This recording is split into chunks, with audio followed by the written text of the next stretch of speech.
Yo, Micks Mowers and Mower Man here. Hope you're all doing well. Today is about the first day the sun's come out in about a week. I've just managed to cut the old grass, but the grass is absolutely sodden, but I had to cut it, so I did it. I did start with the Ego mower, but it really struggles. So in the end, I fired up this old Kaz, which smoked quite a bit, but it's got a much more grunt behind it. So just on the lawn. So now get the sun on it and give it a bit more of a chance to dry out. Let's just put my old bin away. So this week we'll be looking at 4 haters. Gentleman bought this one in, pull cord's broken, should be a quick easy fix to a pull cord. Hater 48 been left outside in the piss and rain for about 4 months, so don't start. Hater 41 there, completely locked up. The roller, it won't roll forwards or back.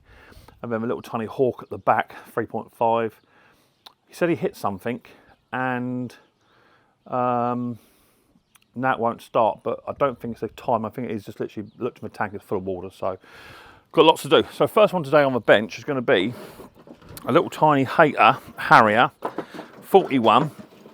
Belongs to an old gentleman, and it was his dad's, so it's quite a nice little mower for him. He loves the mower, but he said the pull cord's gone, and could I fix the pull cord on this machine for him? So yeah, no problem. So we'll do that first. So let me jump in the shed. Now, truth is, I've not been in the shed properly since about 2 weeks prior to going to Turkey. So I've not been down the shed now for around about 8 weeks total.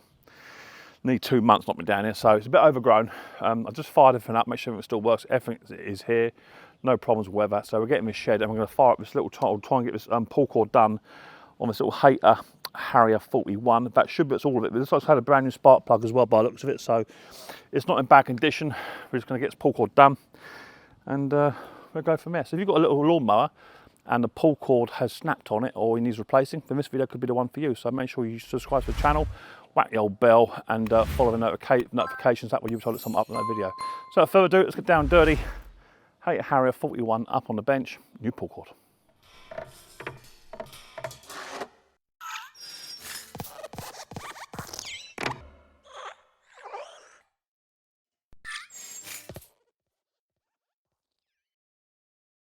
Right, so sometimes it's the easiest jobs that I like the best, and what better than to start a bit of work on a Hater 41 Harrier auto drive just with a pull cord fix. And this is a quantum engine, so even if your lawnmower is not a Hater 41 or Hater, but it has this type of lawnmower engine, then this could be a video for you. There are some differences with regards to other lawnmowers, but the process is the same. And all we've got to do is take the recoil system off, and then replace the pull cord and the lawnmower. He said it all runs and goes, so it should be good. So quick little pull cord job. So I'm going to talk you through it as I go through it. That way you'll know what I'm doing and as and when I'm doing it, rather than mucking about and me just chatting away. So need a few tools.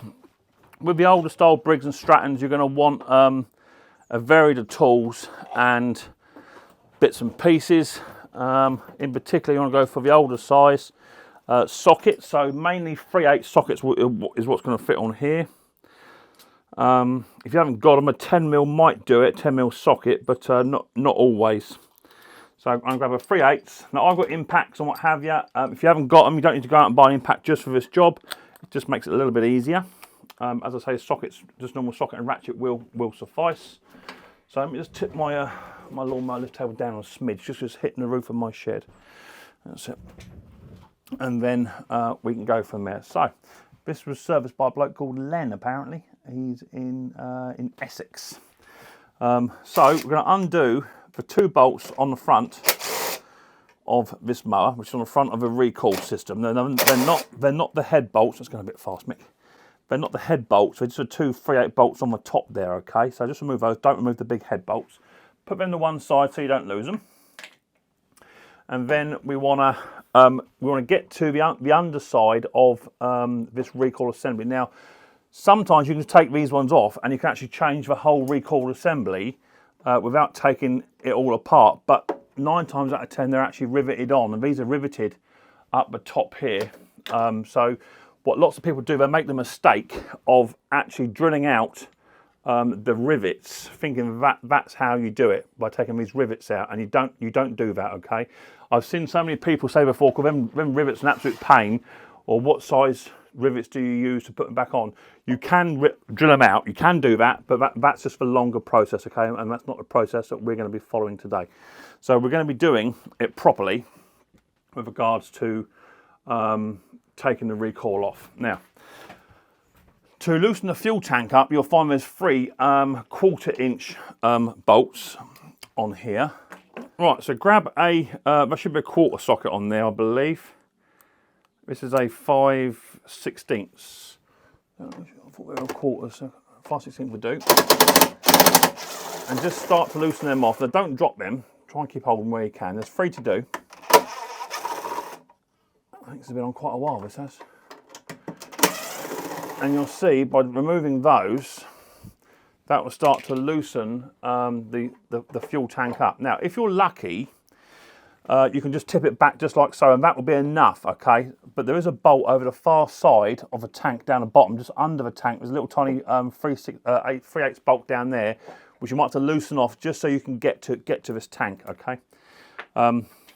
Once they're done, then there's 2 bolts right down the bottom, just underneath the tank, but you have to sort of tip the tank out the way to get to them. And the bolts are located, where are they? One just here, where my finger is just there, and one the other side, pretty much opposite where the first one was. So it's just around the back of the recoil system. So both located here and here.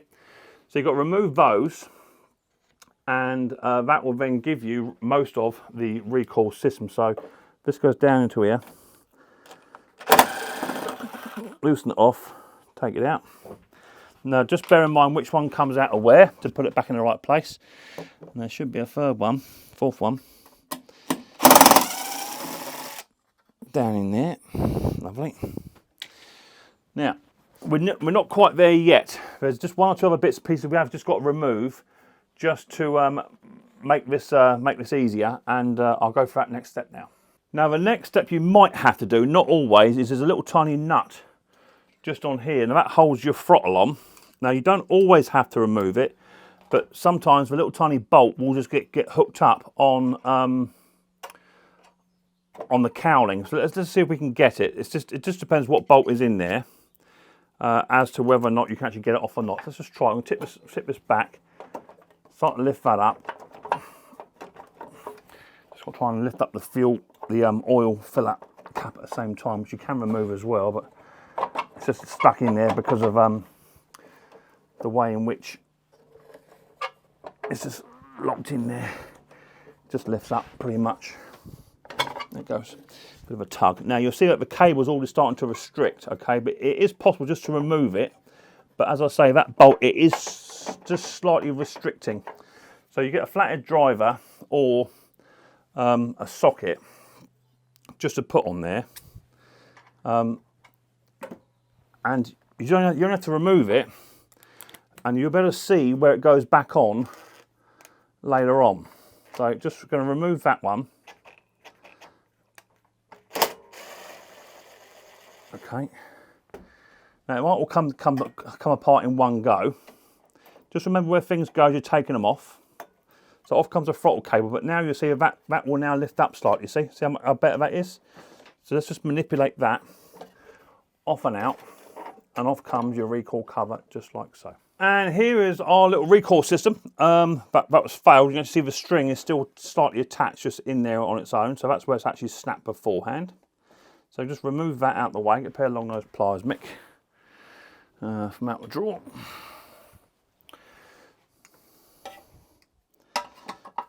If it come out, don't know how much is in there, see? Yeah, there you go. That's the offending article that come out of there. So for this, we're going to need a little tiny screwdriver, something like that, okay? Something similar. And we're going to need some pull cord. Now, I recommend using the same pull cord that come out of it, same thickness-wise. And I'm going to go for a 3.5.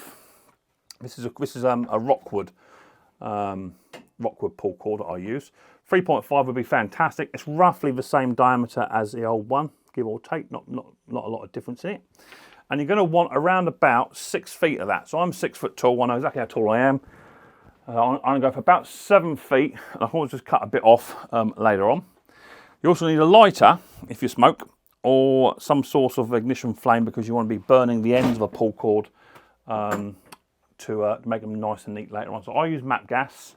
So I'm just literally going to burn the end of this very, very quickly. Quick little singe, and then just very carefully about burning your fingers. Just make that nice and pointed, like that.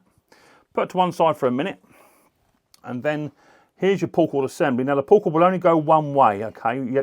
The way you have to wind it up, okay? Best thing I like to do is just hold the actual mechanism itself, and then just start to turn it, and you'll see by going anti-clockwise it wants to spring backwards against you. Okay, so I'm going to spin that all the way best that I can without letting go of it. Now if you let go of it at any point, it's going to bite you, so you can just spin the top of it just to help you. All right, but don't let go of that middle piece, because that middle piece, it will spring back quite violently, and it'll have your fingers. So I'm just going to spin this up. And it takes around about 5 to 5.5 turns. Now, did you hear that noise? That noise tells me that this spring is actually knackered. So I'm actually going to have to go inside here to investigate why that spring's doing that, unfortunately. So this isn't a straightforward recoil change. This is going to be just a little bit different, because we're going to investigate why that spring is actually making that noise. It bounced back on me, which means the spring is not happy. So whether or not someone's been in here before me, I don't know, but we're about to find out. So got a screw here to undo. Now these can be quite tough to do sometimes, and actually it pays sometimes just to put a socket on them. Lots of pull cord videos on here actually just show you how to change the actual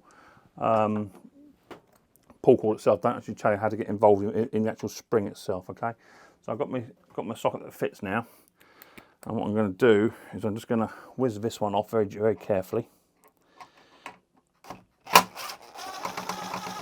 just so we can see what's going on inside there. So I'm going to take the little tiny nut off, take the collar off. There's your dogs, and just very gently, without upsetting anything, hold the dogs, tip this round. And there's the spring. As you can see, what's happened is this spring has just literally closed up ever so slightly. So what I'm going to do is just literally get hold of a pair of long nose pliers. I'm going to open up that little tiny gap, just enough, like that. And then that wants to be pushed up and out the way. So it sits in like that. Okay, what it's doing, it's sat right over the other side. That's not good enough. It's got to sit just like so, because there's a little tiny collar in which the spring sits just inside there. Okay, so I'm going to clean that out, and that little tiny spring will sit up against that collar. So when you put it back together, that little tiny collar there will catch that spring. Okay, so just remember which way stuff goes round. So I know that spring has got to sit inside there like so. It'll push down. And you can always tell, because the way you have to wind it, it has to catch that. Okay, so push it down and see if it's got it. There you go, it's starting to catch it. So I'm going to try and wind that now, but before I do any more, I just want to put that screw back in, because if we don't put the screw in now, there's a possibility it could jump up on you a bit later on, which we don't want to do. Just put the little tiny nut in there, the bolt, and just slowly wind that down.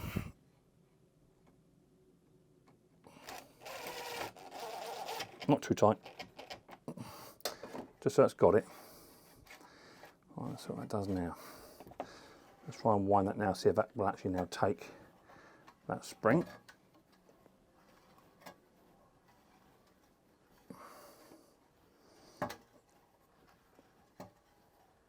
Get to about 5. I can start to feel the tension now. Yeah, I can feel the tension, so that's where it needs to be. About 5 or 6 turns, no more, no less. Now it's actually got the tension, so now don't let go of that. And what I like to do is just line up the hole. There'll be a hole on here, and it will come out of this little tiny hole just here, okay? So just line that one up best you can. If you can't see it straight away, put a screwdriver in through there, and that'll hold it, okay? So my hole to line up is here, and it's got to be over this side here, okay? So I'm just going to know where that is, pull my screwdriver out without letting go. Don't let go of that mechanism, and then just slowly rotate it backwards the way it wants to go naturally, because this is under tension. It wants to go to about there. I'll put the screwdriver back in. Once the screwdriver's back in, that'll lock off, okay?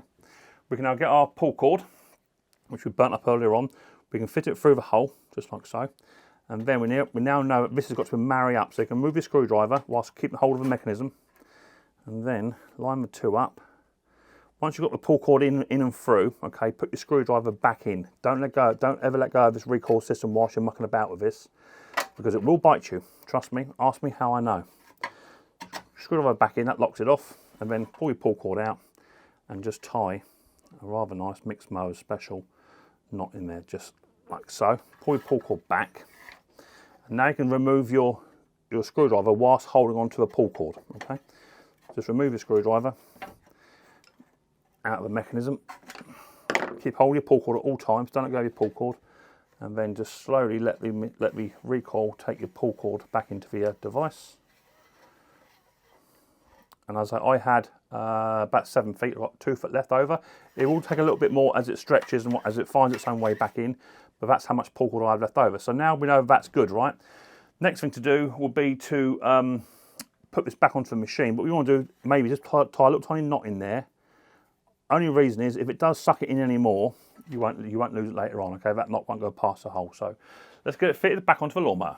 Okay, so fitting this back on is just pretty much the reverse in which it came off. So if you think you've got enough information, you can go off now and go and do your own. If you haven't got enough information, then sit around and I'll show you how to do that. Quite simple, quite straightforward. Let's bring the mower back over, back where it needs to be. Make sure you guys and girls can see what you're doing, which you can. I'll grab a pull cord mechanism. Now, all we have to do is slowly but surely put our mechanism back on. Now, it will fit. Just watch 2 major points. 1, your cable is not being pinched, and 2, your oil filler is in the correct position. So your oil filler goes into that hole just down there. You see it? That's where it goes. It must go all the way up to the O-ring, and so it sits tight, okay? So make sure it's well seated. If you don't, what'll happen is you'll fire your lawnmower up and it just chuck oil out absolutely everywhere. So that's the 2 main things just to look out for. It will just sit down on its own. Now, if you're finding it's not sitting down, what you can do is give the pull cord just a little tiny gentle pull, okay, and it will just help it into position. So I can now see my oil filler's not quite all the way down yet. It's just sat just slightly too proud, okay, but you just a little tiny push and you'll see that sits all the way down, okay, where it should do. So that's where it needs to be. Right, now what we've got to do is do a few bits up. The first to do up will be your 3/8 bolts, which will be the ones at the back of the fuel tank and the ones at the front, and they're on the 3/8. They're all pretty much the same bolts on here, so nothing too much to worry about. Let's get rid of that one and find my 3/8 socket, and just going to push that in and run that. Oh, see, why is it you always drop one? Always drop one bolt, and especially when you're doing a video. Get hold of it. Come on, baby. And what normally happens is you drop it as you remove the pull cord, and it goes into your filler. That's what normally happens. A little trick, you can put a little bit of grease in there, which will make it stick. Always get magnetic ones. So I'm just going to guide mine down with my finger, and I'm just going to run it down. I'm not going to put them in all the way in yet. Okay, they're just going to be run down, just roughly into the location I want it to go. Let's put the last one in there. This is down the back.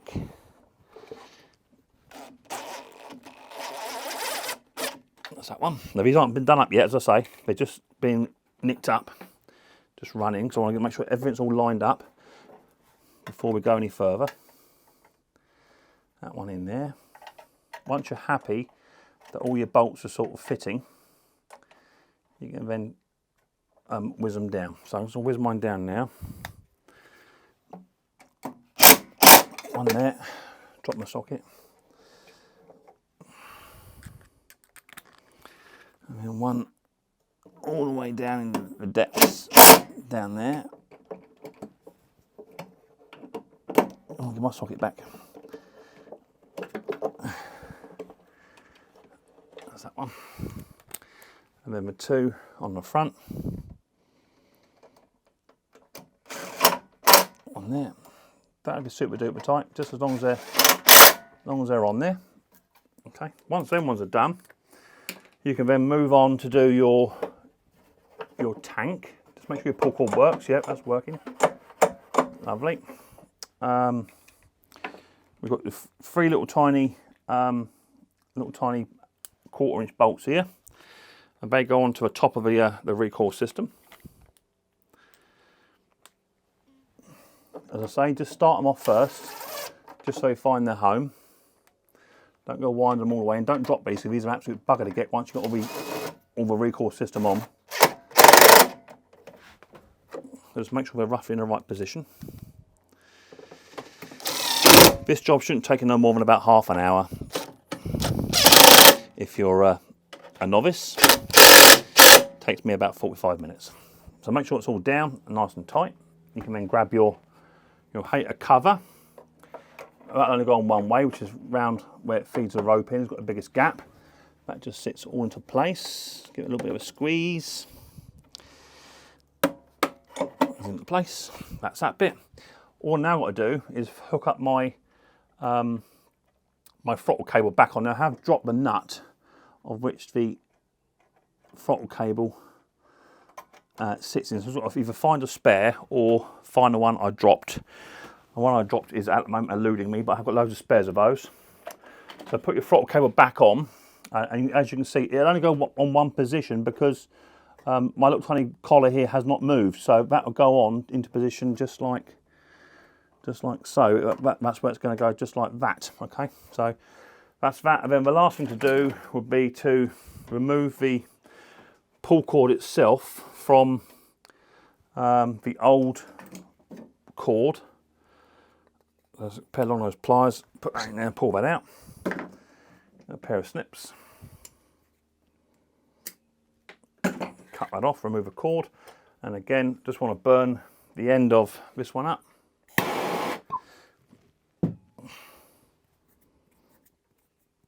Like so. Remember, I left the knot in there at the moment, so the knot's not causing a problem. I'll put a little tiny bend in that, just so when it goes around the corner, up inside here, it'll feed better.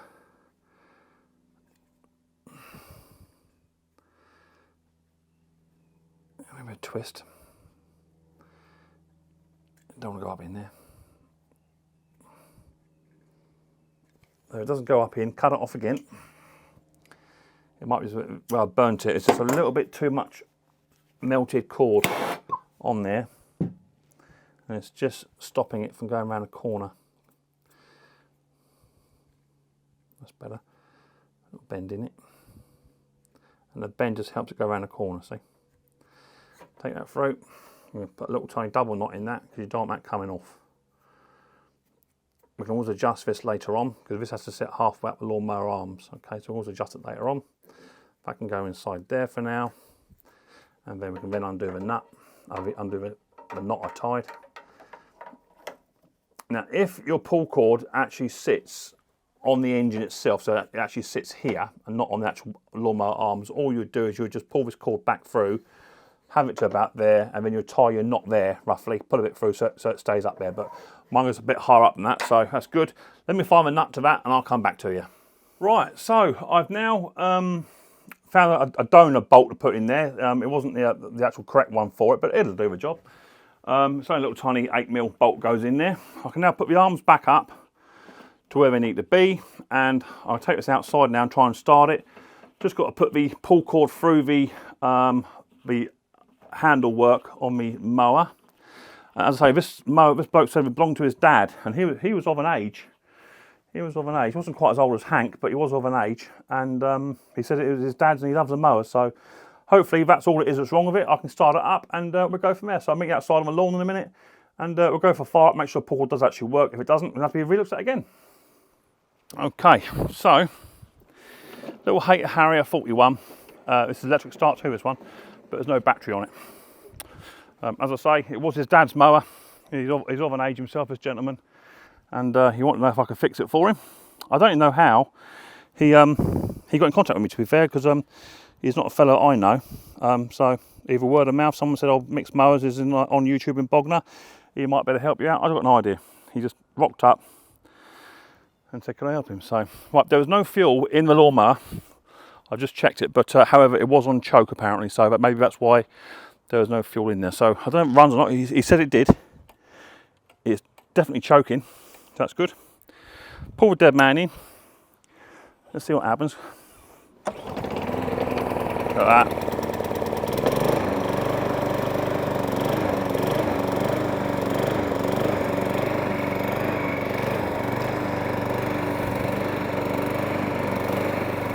Got a bit of a hunt and surge to it.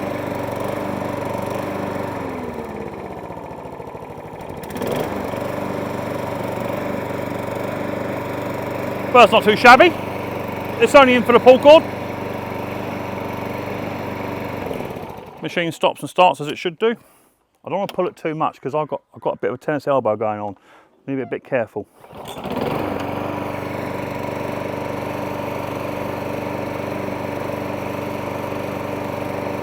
Nice. So there you go. 1.8 Harrier 41 auto drive electric start, now all up and running. It was anyway, but we wanted a pull cord, and a simple little fix like that can take about half an hour to do. Hopefully this step-by-step video will show you not only how to replace a pull cord, but how to manipulate the spring so that the spring does actually catch inside the housing, how to remove it, how to put it back together again and get stuff up and running again. You can buy bits of pull cord off Amazon. Just make sure you buy them with a really high nylon content, because sometimes some of the pull cord they're selling like B&Q, they're just like string and they fray within 10 minutes. So I use a company called Rockwood. You can buy it by the metre. You only want about 2 metres to give you a bit of spare. And you can be up and running no time at all. So I hope this video did help it. If it did help you, then don't forget to hit the old subscribe button, whack the old bell. I'm nearly up to nearly 30,000 subscribers now. So, you know, 4 or 5 years ago, I would never have thought that. I'm a little old channel, just little old me, doing little mower repairs and trimmer repairs. So if it has helped, give us a thumbs up, leave us a nice comment, or leave me a nasty comment and get a comment back. It's up to you, I don't mind. So there you go, 1.8 Harrier 41, all up and running, pull cord now works. I'll give you a bell, gentlemen, and say your dad's mower is now ready for collection.